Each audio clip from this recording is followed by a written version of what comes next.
கலைவாணி இந்த ஊர் பாலாற்றங்கரையில் அமர்ந்து பாடியதால தான் வாணியம்பாடின்னு பேர் வந்துச்சா? ஹலோ ஃப்ரெண்ட்ஸ், வெல்கம் டு சித்ராவின் ஊர் சுற்றலாம் வாங்க. நம்ம சேனலை இப்போ தான் ஃபஸ்ட் டைமாக பார்க்குறீங்கன்னா அப்படியே சப்ஸ்கிரைப் பண்ணிவிட்டு பெல் ஐக்கானையும் கிளிக் பண்ணிவிட்டு பாருங்கள். வேலூர் மாவட்டம் வாணியம்பாடியில் இருக்கிற இந்த சிவன் கோயில் 1200 வருஷம் பழமை வாய்ந்தது. இங்கே இருக்கிற சிவன் சுயம்பு தானாக வளர்ந்த சிவன்.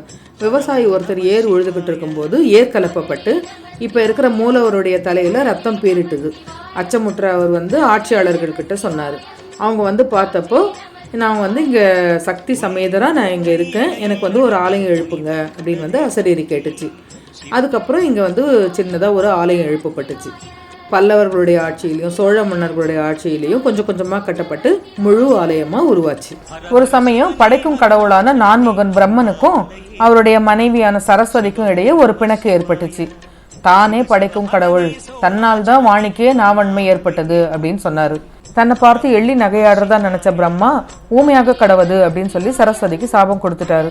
அதுக்கப்புறம் தன்னுடைய தவறை உணர்ந்து அது தீர்றதுக்கு வழியும் சொன்னார். பாலாற்றங்கரையில் ஒரு பர்ணசாலை அமைத்து 48 நாள் விரதம் இருந்து சிவனை நினச்சி சிறப்பாக பூஜை செய்து வந்தால் அவங்களுடைய சாபம் தீரும் அப்படின்னு சொன்னாங்க.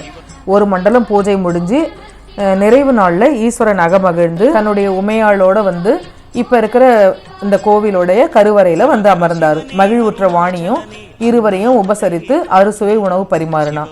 அகமகிழ்ந்த சிவபெருமான், வாணி நீ பாடு அப்படின்னு சொன்னார். வாணி இனிமையாக பாடினாங்க. வாணி பாடிய தலம் அப்படின்றதுனால வாணிப்பாடி அப்படின்னு அழைக்கப்பட்டுச்சு. அதுக்கப்புறம் வாணி அம்பிகை பாடி அப்படின்னு வந்தது. தற்போது மருவி வாணியம்பாடி அப்படின்னு சொல்லி அழைக்கப்படுது. இந்த வாணியம்பாடியில் இவ்வளோ வாணி அமர்ந்து பாடிய இந்த சிவபெருமான் தலத்தை நம்மளும் பார்க்குறோம் அப்படின்றது எவ்வளோ பெருமையான எவ்வளோ அற்புதமான விஷயம். இந்த சுயம்பு லிங்கம் ஒரு பக்கம் அந்த ஏர் கலப்பைப்பட்டு அந்த ரத்தம் பேரிட்ட அந்த பகுதி கொஞ்சம் பள்ளமாக இருக்கும். இது மரகத லிங்கம், ரொம்ப அழகாக அதுக்கு அலங்காரம் பண்ணியிருந்தாங்க. அவரை பார்த்து வணங்கிட்டு அதுக்கப்புறம் பைரவர், மிகப்பெரிய பைரவர் சிலை இருந்தது. அப்பர், சுந்தரர், மாணிக்கவாசகர்னு அவங்களுடைய சிலைகள் எல்லாமும் இருந்தது. அவரை பார்த்து வணங்கிட்டு பைரவரை வணங்கிட்டு அதுக்கப்புறம் அந்த கோவிலை சுற்றி வரணும். முதல்ல தட்சிணாமூர்த்தி இருந்தார். அதுக்கப்புறம் விநாயகர் நின்ற கோலத்தில் இருந்தார். அவரையும் வணங்கிட்டு சுப்பிரமணியர், முருகன் அவரை பார்த்து வணங்கிட்டு அதுக்கப்புறம் நான்முகன் பிரம்மா, அவருக்கும் ஒரு பெரிய சிலை இருந்தது. தேவேந்திரனுக்கு இருந்தது. அவங்களெல்லாம் வணங்கிட்டு அதுக்கப்புறம் விஷ்ணு பெருமாளுக்கும் சிலை இருந்தது. அவரையும் பார்த்து வணங்கிட்டு கமல கணபதியை வணங்கிட்டு துர்க்கை அம்மனை பார்த்து வணங்கணும். அப்படியே சுற்றி வந்தோம். அருகோண வடிவில் கோவில் ரொம்ப அழகாக இருந்தது. கடைசியாக சப்த மாதாக்கள் இருந்தாங்க. எல்லாரையும் பார்த்து வணங்கிட்டு கோவிலுடைய வெளிப்புறத்துக்கு வந்தோம். இங்கே தான் நம்ம வாணி அமர்ந்து பாடியதால் வாணியம்பாடின்னு பேர் வந்ததால் சரஸ்வதிக்கு தனி சன்னதி இருக்குது. சரஸ்வதிக்கு தனி சன்னதி எங்கேயுமே கிடையாது.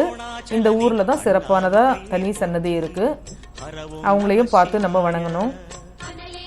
கோவிலுடைய கோபுரத்தை பாருங்கள். சிவனுடைய வரலாறு அனைத்தையும் சொல்லக்கூடிய வகையில் அழகான கோபுரம் இருந்தது. அதெல்லாம் பார்த்துட்டு ஐயப்பனை பார்த்து வணங்கணும். முருகன் சன்னதி, முருகன் சன்னதியில் வள்ளி தெய்வ யானையோட முருகன் அழகா வீட்டு இருந்தாரு. எல்லாரையும் பார்த்து வணங்கி அவங்களுடைய அருளை பெற்றுட்டு அப்படியே கோயிலை ஒரு முறை சுற்றி வலம் வந்தோம். கோயில் எவ்வளோ அழகா இருக்கு பாருங்க. 1200 வருஷத்து கோவில்னு சொன்னா நம்ப முடியுதா பாருங்க. முடிஞ்சா நீங்களும் ஒரு முறை இந்த கோவிலுக்கு போய் சிவன், பிரகன்நாயகி, சரஸ்வதி மற்றும் முருகன், தட்சிணாமூர்த்தி எல்லா தெய்வங்களுடைய அருளையும் பெற்று நீங்களும் வளமுடன் வாழணும்னு நான் ஆசைப்படுறேன். அடுத்து இன்னொரு வீடியோவில் பார்க்கலாம். பாய்.